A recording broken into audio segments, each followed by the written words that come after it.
Al chile. Mis amigos, soy Bebe Yamel. Bienvenidos a su chile favorito. Aquí las noticias o te enchilan o te dejan picado.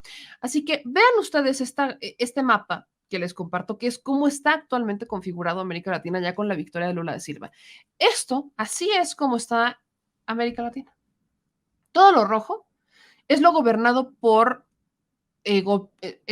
son países gobernados por ideologías y ideologías de izquierda, que no necesariamente, y ahí sí quiero hacer una precisión, no necesariamente son ideologías de izquierda similares o de izquierdas idénticas, sino que son izquierdas distintas, pero al final son izquierdas. No es lo mismo la izquierda de Gabriel Boric en Chile a la izquierda de Andrés Manuel López Obrador.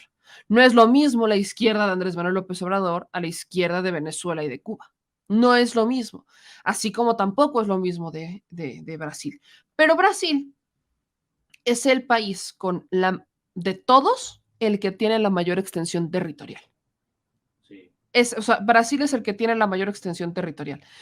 Todo lo que hoy se pinta de rojo es la mitad, si no estoy mal, del continente de América del Sur. De América del Sur. Es la mitad de América del Sur, el territorio de América del Sur. Eso es Brasil, prácticamente. O sea, sí es más del 40% del territorio en América del Sur. Pues son casi 220 millones de dólares. Son casi... Brasil... Es más extensión que población. Es más extensión territorial que población. En población, Estados Unidos, que es América del Norte, tiene 400 millones. Ajá. México tiene 130 millones. Brasil tiene 200 millones. Como 220 más o menos. O sea, son países con una población muy grande. Entonces, con una población así de grande en Brasil, las políticas de Bolsonaro no funcionaron. Y aún así, Bolsonaro sale derrotado, pero no debilitado, que es distinto. Porque Bolsonaro, pese a pésimas políticas económicas, pese a pésimas políticas de salud, tiene a sus simpatizantes. Y tiene una... Pues sí hay gente que lo respalda. Sí había personas que lo respaldaran.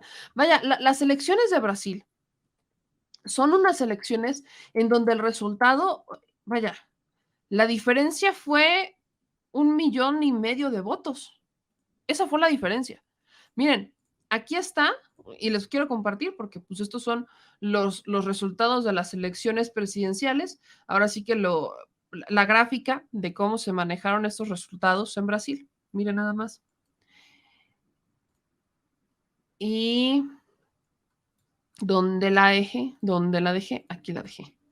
Vea cómo quedaron los resultados, para que entendamos que aunque sí gana Lula, tampoco es como decir, ¡ay, ya la hicimos! No, no es cierto. Miren, estos son los resultados. La diferencia entre Lula y Bolsonaro no llega a los 2 millones de votos, es 1 millón. No, sí, pónganle los 2 millones de votos. Esa es la diferencia entre Lula y Bolsonaro. En un país de 200, casi 220 millones. Es importante. Por eso les digo que Bolsonaro sale, pero no sale tan debilitado como uno pensaría. Eso quiere decir que en este momento los bolsonaristas están bastante molestos. La derecha en general la derecha está rabiosa. Me encanta la palabra. Y aquí se aplica. Me siento como Shakira cuando cantó la de la loba. Me siento Shakira cuando cantó la de la loba y salió a aullar. Literalmente. La derecha está rabiosa. Bien rabiosa. Porque perdieron el control de los países en donde ellos saqueaban los recursos naturales y la fuerza laboral de trabajo. O sea, el capital humano. Perdieron el control del gobierno. Lo perdieron. No es casualidad que Zedillo y que Calderón estuvieran en un foro en España organizado por Vargas Llosa, hablando de cómo la democracia está en riesgo en América Latina. No es casualidad. Tiene toda la lógica. Traían prisa de... traían prisa de hacerlo, ya iban Era correteados. como un salvavidas para Están sacar la cabeza. buscando regresar porque no hay una oposición que lo haga. Imagínense lo desesperados que están en la oposición para tener que andar abriendo sarcófagos y reviviendo momias.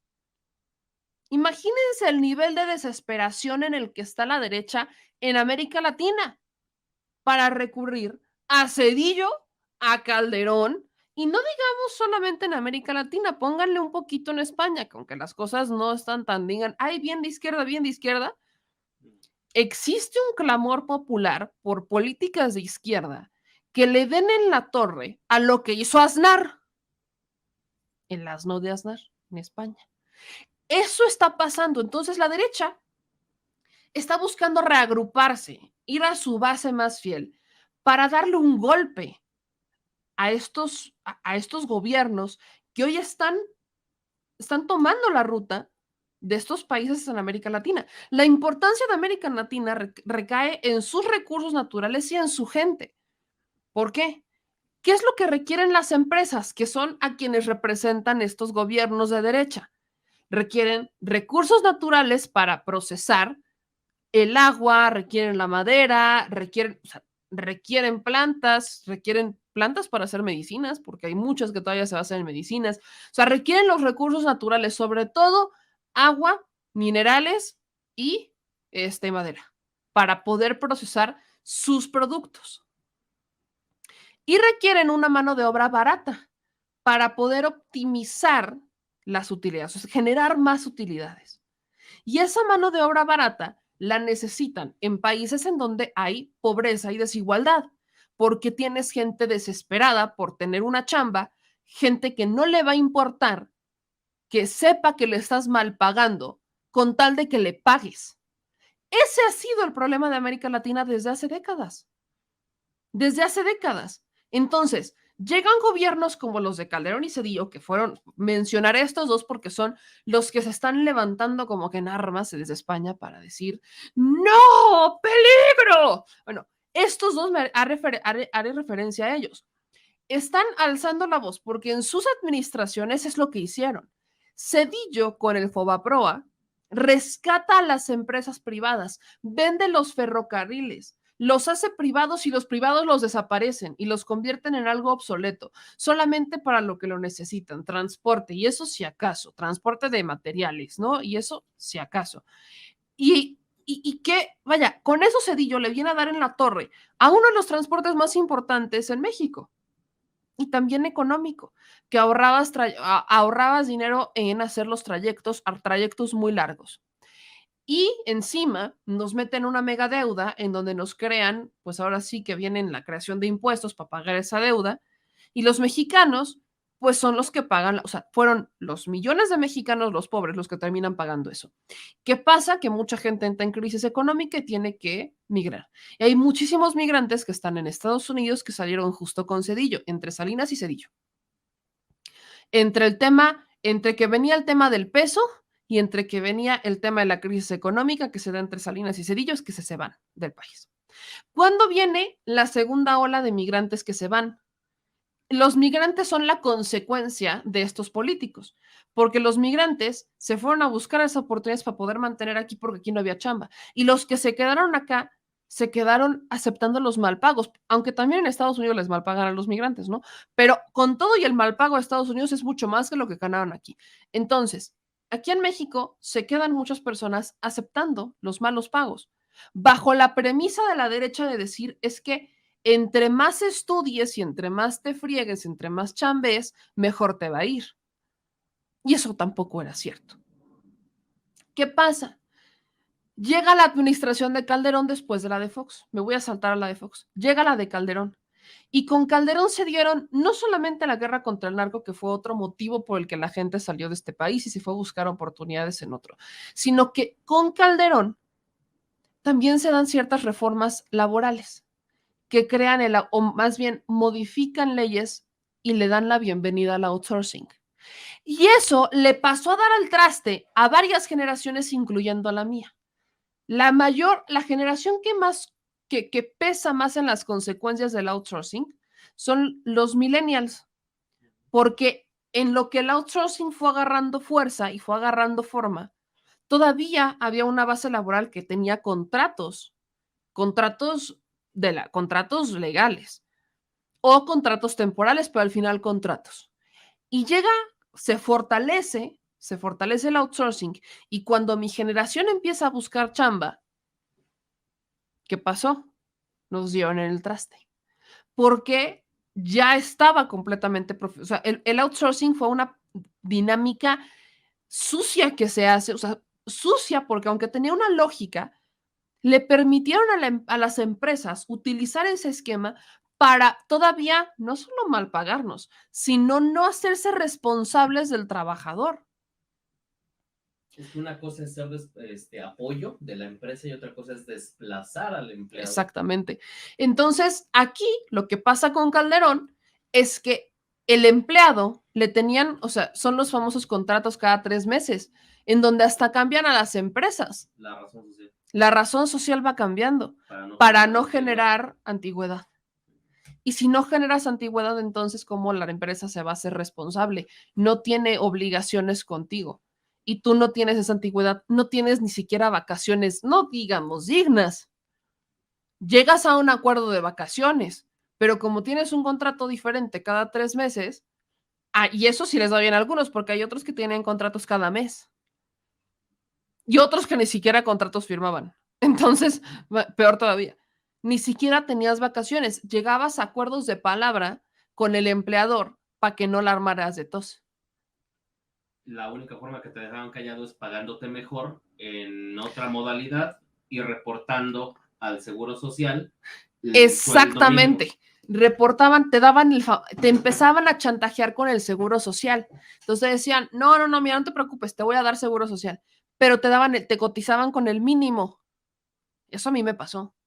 Te cotizaban con el mínimo. Entonces, te pagaban en efectivo, así, ahora sí que aplicaba la de los sobres, éramos los reyes del cash, nos daban puro cash, ya descontándonos, o sea, una parte te la daban en cash y la otra parte, que era el mínimo, te la depositaban en una tarjeta para poder comprobar que te pagaban nómina.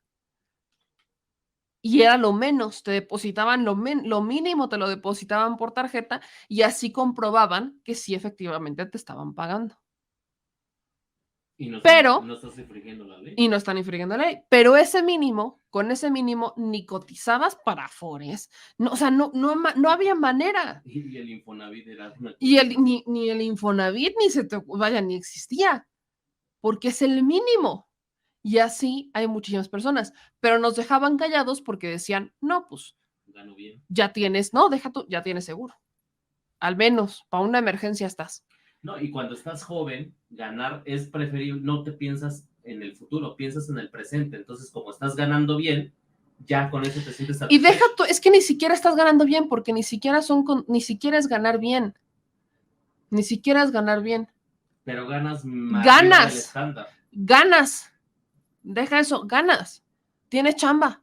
Porque también a los jóvenes nos pasó a dar el traste el que tú salías a pedir trabajo y te decían que te querían casi con posgrado, o sea, con una maestría mínimo, pero también querían que tuvieras mínimo 5 años de experiencia. Siempre exagero, pero sí te pedían mínimo 5 años de experiencia en el área, no, 5 años de experiencia en el área laboral. A mi generación. 5 años de experiencia en el área del cual buscas desempeñarte. Y si no tenías esos 5 años de experiencia, entonces no te contrataban. Y tú decías, bueno, ¿cuáles 5 años voy a tener de experiencia? Si muchos chavos, para pagar su carrera, eran meseros, estaban trabajando en restaurantes o trabajaban en otras cosas que no tenían nada que ver con su carrera para pagar su carrera. Ese es el problema. Tienen experiencia laboral, pero no en su ramo. Y ese ha sido el problema que nos dejaron este tipo de gobiernos que hoy salen a decir que están en contra de las políticas progresistas de América Latina que llegan con estos gobiernos de izquierda. Eso es lo que pasa. Entonces, cuando volteamos a ver los resultados de esas administraciones, ellos inflaban el PIB con construcciones faraónicas. Entonces, estas famosas empresas que están midiendo el crecimiento de los países, lo medían por el número de obras, porque el PIB va creciendo conforme se van creando obras. Entonces, lo que yo siempre les he dicho, en la administración de Calderón, la suavicrema nos incrementó el PIB. Pero díganme, ¿en qué nos beneficia la suavicrema? En absolutamente nada. En Puebla, la creación de la construcción de una rueda de la fortuna incrementa el valor del Estado. Pero cuéntenme, ¿de qué sirve la rueda de la fortuna? Ese es el problema. Y miren, todavía la rueda de la fortuna tiene mayor utilidad que la suavicrema, porque la rueda de la fortuna todavía es visitada, la gente todavía llega turísticamente al estado a ver la rueda de la fortuna. Entonces todavía dices, bueno, no estoy de acuerdo con esa madre, pero órale. La suavicrema nadie la quiere ver. Llegan y dicen, ¿qué es esto? Literal, la gente no sabe que existe eso, no es un tema turístico. Y estaba pensado teóricamente para enaltecer a los mexicanos por el bicentenario. ¿Cuál? Y eso no subió el PIB. Entonces, ese ha sido el problema, que los grandes economistas, o los economistas tradicionales más bien, se basan en estas mediciones internacionales que se hacen sin tocar base en la profundidad. Y de ahí tenemos a Zedillo, que sale a decir que los gobiernos de América Latina son un peligro y que, que están poniendo en riesgo la democracia. ¿Por qué ponen en riesgo la democracia? Cuando son los gobiernos que más ejemplos han dado de democracia. La gente los está votando.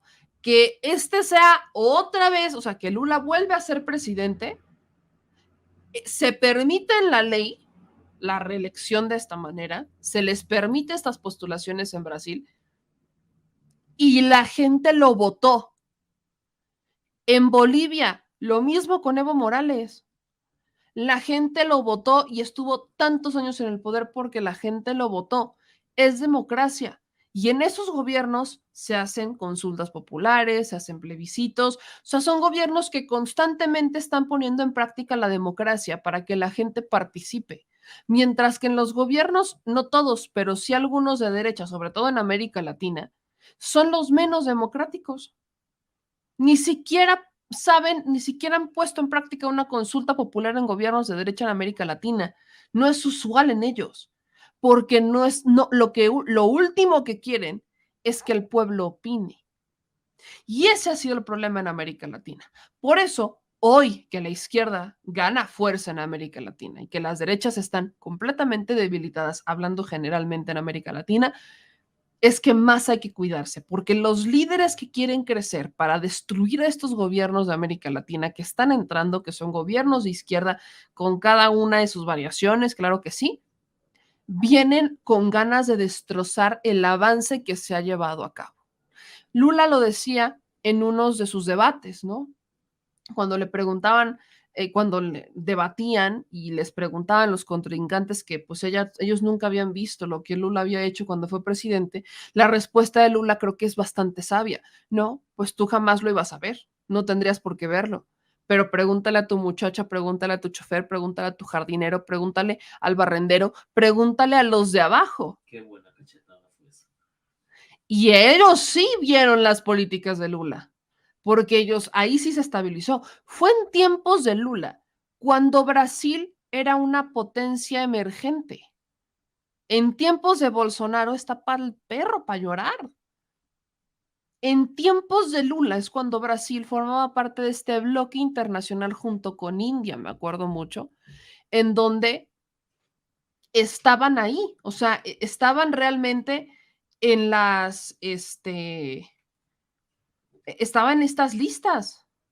Entonces, ahí sería importante poner esto sobre la mesa. Pero entrando un poco más al análisis, porque yo insisto, Bolsonaro no fue como aquí en México, que Andrés Manuel López Obrador ganó con una amplia mayoría, con una brecha importante, dejando mientras Andrés Manuel ganó con 30 millones de votos, dejó al segundo lugar, dejó al PAN creo que con 19 millones y al PRI con 15 millones. ¿Qué hay de 30 a 19? Hay varios millones de votos de diferencia. Y la popularidad de Andrés Manuel López Obrador se ha mantenido estable más o menos en un 60%, en un promedio en un 60%, que es más de la mitad. Pero en Brasil la diferencia es mínima. La diferencia es mínima. La diferencia entre Bolsonaro y Lula es mínima. Eso quiere decir que sí, la derecha permeó mucho en Brasil. La derecha sí tiene mucha fuerza en Brasil. Tan es así que quiero que vean estas imágenes. Los bloqueos en Brasil en este momento están a la orden del día. ¿De qué van los bloqueos? Bolsonaristas han paralizado carreteras para literal paralizar las ciudades. Ya han cancelado vuelos, se están movilizando, no se han dado detenciones, esas son fake news, porque yo empecé a ver noticias por ahí que no es que están deteniendo a los bolsonaristas, que no los han detenido. Bolsonaro no está aceptando la derrota, esto es cierto, Bolsonaro no la acepta. Bolsonaro, de hecho, se está escudando como más o menos Trump, que había dicho antes de las elecciones que estas iban a ser unas elecciones muy sucias, que estas iban a ser unas elecciones muy puercas, decía Trump en su momento, cuando buscaba la reelección, que iba a haber fraude electoral. Bolsonaro está aplicando la misma, que iba a haber fraude electoral, que estas iban a ser unas elecciones muy sucias y tal cual. Bolsonaro se está escudando en esta. Decía Bolsonaro que las elecciones no iban a ser confiables, pues ya había sido derrotado en el Congreso en su afán por modificar el sistema de votación. Quería modificar las leyes para pues beneficiarse honestamente. Él envió un proyecto al gobierno del Congreso que buscaba que se combinara el voto electrónico con un comprobante en papel, y esto fue rechazado debido a que muchos diputados votaron por presiones y chantajes, según lo que él dijo. El proyecto requería 308 votos para ser aprobado, pero solamente obtuvo el apoyo de 229, por lo que pues fue archivado, ¿no? Bolsonaro incluso llegó a amenazar con no realizar las elecciones del 2022 sin esa reforma y sostenía que hubo fraude en las últimas dos presidenciales y que él debía haber ganado en la primera ronda en 2018, algo sin fundamento según la justicia electoral y numerosos especialistas. El líder ultraderechista añadió que el sistema electoral buscaba un fraude para volver a llevar al poder a un ladrón, refiriéndose a Lula da Silva, en clara alusión a este señor. Entonces, esto es lo que Bolsonaro venía diciendo desde antes de las elecciones. Estaba insistiendo en eso. Y si se dan cuenta, es el mismo discurso que manejó Trump, el mismito discurso.